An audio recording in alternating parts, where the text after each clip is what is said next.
प्यारे बच्चों, कैसे हैं आप सब। उम्मीद करती हूँ आप लोग अच्छे होंगे। आज आपकी वर्कशीट नंबर 59 है।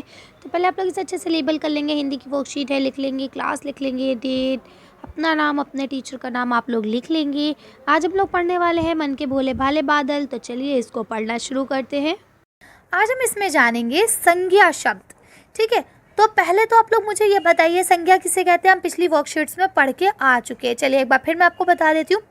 वो शब्द जिनसे किसी भी चीज़ का नाम, जगह मालूम हो उसको हम क्या कहते हैं, संज्ञा कहते हैं। ठीक है, चाहे वो कोई भी जगह हो, कोई भी इंसान हो, कोई भी जानवर हो, उसका नाम पता चल जाए वो संज्ञा कहलाता है। ठीक है, चलिए तो शुरू करते हैं इस वर्कशीट को। हम लोग यहाँ क्या लिखा है, नमस्कार बच्चों, आप सब कैसे हैं। यानी ये आपको पहले ग्रीटिंग करते हैं, प्यारे बच्चों आप सब कैसे हैं। उम्मीद करते हैं हम कि आप सब अच्छे होंगे। आज हम मन के भोले भाले बादल कविता के बारे में बात करेंगे। यानी आज हम किसके बारे में बात करेंगे, जो आपकी कविता है मन के भोले भाले बादल। ठीक है प्यारे बच्चों, आपने कविता में बहुत से ऐसे शब्द पढ़े जो हम कोई ना कोई नाम बताते हैं। यानी जो शब्द ऐसे हैं जो किसी ना किसी का नाम हमें बताते हैं, जैसे जोकर, हाथी, पंख, बाल, तोंद, कुबड़ आदि। ठीक है, हमने जब कविता पढ़ी थी पिछली वर्कशीट में तो हमने ये सब चीज़ें पढ़ी थी ना। नाम वाले शब्दों को संज्ञा भी कहा जाता है। जैसे अब ये देखिए संज्ञा की परिभाषा ये दी है, किसी व्यक्ति, जीव, वस्तु, स्थान या भाव के नाम को संज्ञा कहते हैं। तो अब ये डेफिनेशन आप लोग याद करेंगे। पता है अगर आप ये डेफिनेशन अभी याद कर लेते हैं ना, तो ये डेफिनेशन एक ऐसी है जो आपको ना करके भी 10th क्लास तक ज़रूर आती है। संज्ञा, सर्वनाम, विशेषण, क्रिया, 4 तरह की होती है ना ये डेफिनेशंस। मैं आपको इसके ऊपर अलग से एक वीडियो बना के दिखाऊंगी, तो आप लोग उससे देख सकते हैं इसके बारे में भी।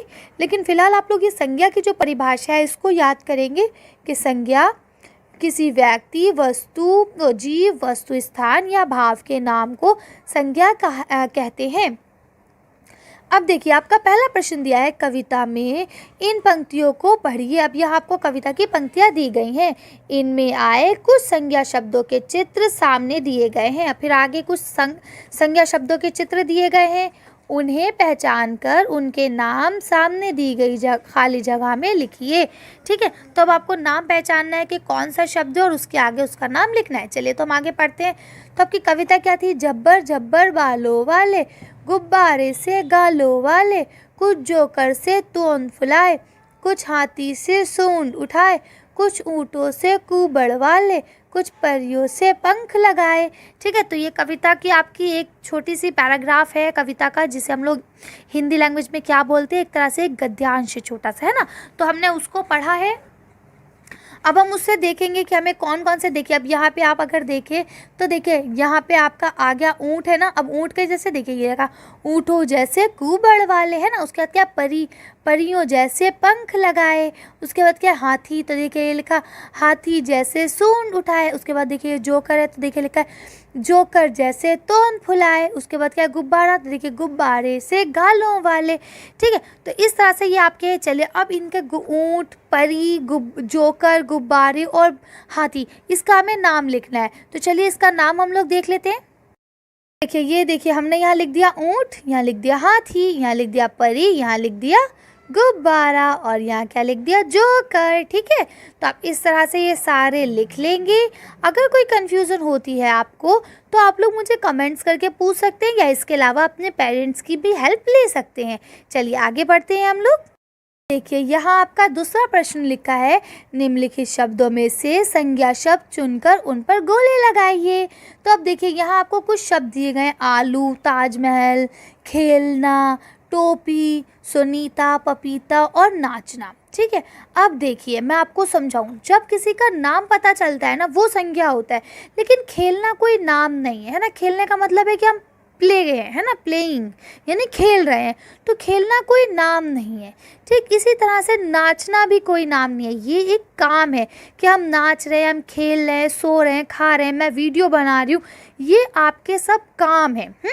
तो ये संज्ञा में नहीं आते, ये किस में आते, ये आते क्रिया में। ठीक है, तो अब देखिए जब हम ये दो हटा देंगे तो देखिए आलू एक वेजिटेबल का नाम हो गया, ताजमहल एक जगह का नाम हो गया, टोपी एक कपड़े का नाम हो गया, है ना, सुनीता एक बच्ची का नाम हो गया और पपीता एक फल का नाम हो गया। तो ये जो नाम है हमने इस पर क्या कर दिया, गोले लगा दिए। अब आप ये सारे लिखेंगे और सेम इसी तरह से जैसे मैंने गोले लगाए हैं संज्ञा शब्दों पे, आप लोग भी ऐसे गोले लगा लेंगे। ठीक है, अब आपका अगला क्वेश्चन दिया गया है, प्रश्न 2 में आए संज्ञा शब्दों को वर्णमाला के क्रम के अनुसार नीचे दी गई तालिका में लिखिए।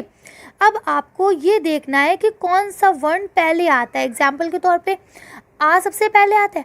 अब आ के बाद क्या आएगा, देखिए खेलना और नाचना, इन दो को तो बिल्कुल हटा ही दीजिए आप। ठीक, अब ये बचे। अब इसमें से बताइए कौन चीज़ पहले आती है। जो इसमें पहले आएगा वो पहले, जो लास्ट में आएगा उसको लास्ट में आपको लिखना है।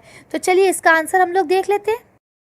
इसका आंसर यहाँ से लिखेंगे। सबसे पहले आएगा आ से आलू, फिर आएगा ट से टोपी, फिर आएगा त से ताजमहल, फिर आएगा प से पपीता और फिर आएगा स से सुनीता।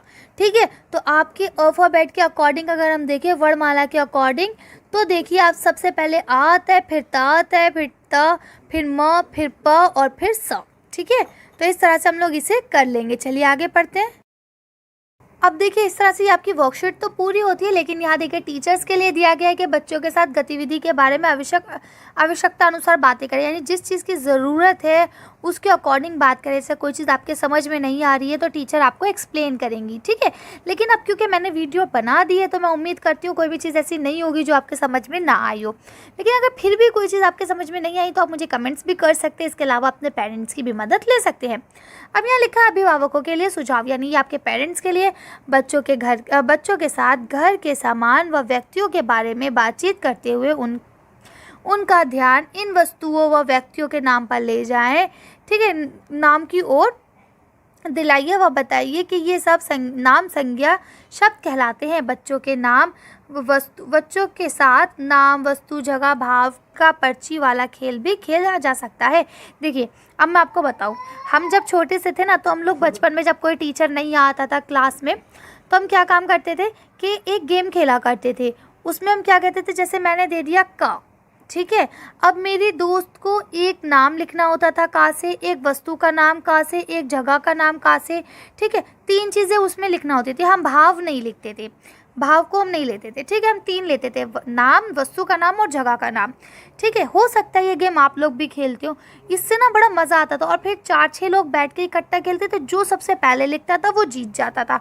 अब जैसे मैंने कहा का, तो अब मैं लिखूँगी का से कमल, कमल बच्चे का नाम भी होता है। और वस्तु क्या लिख देंगे, हम लिख देंगे कलम, का से कलम। ठीक है, जगह क्या लिख देंगे, का से जगह बताइए जल्दी से। हम लिख देंगे का से जगह क्या हो सकता है, मान लीजिए हम लिख देंगे करदमपुरी। ठीक है, तो इस तरह से ये क्या हुआ आपका, हमने का से तीनों चीज़ें लिखी, यानी एक वस्तु का नाम, एक इंसान का नाम भी लिख दिया, एक वस्तु का नाम भी लिख दिया और एक जगह का नाम भी लिख दिया। ठीक है, या कमल मंदिर भी लिख सकते थे हम, जो जी में आप लिखते। तो इससे ना ये खेल बड़ा इंटरेस्टिंग होता है। इससे आपकी स्पेलिंग मिस्टेक सही होती हैं, आपका जो माइंड है ना वो बहुत प्रेजेंट हो जाता है, कि आपको फटाक से दिमाग में आ जाता है कि हमें क्या लिखना है। ठीक है, तो यही आपके पेरेंट्स से कहा गया कि यही वाला पर्ची वाला खेल आपके साथ खेला जाए। इसके अलावा आपको ये बताया जाए कि जो आपके मामा हैं या चाचा जी हैं या बुआ जी हैं, जिनके भी आपके नाम हैं, वो सब भी संज्ञा शब्द ही कहलाते हैं। ठीक है, चलिए तो आज की वर्कशीट को हम लोग यहीं ख़त्म करते हैं। आज की वीडियो में बस इतना ही। अगर आपको हमारी वीडियो पसंद आई हो तो प्लीज़ इसे लाइक और शेयर करें। अगर अभी तक आपने हमारे चैनल को सब्सक्राइब नहीं करा है तो प्लीज़ हमारे चैनल को सब्सक्राइब करें। Thank you for watching.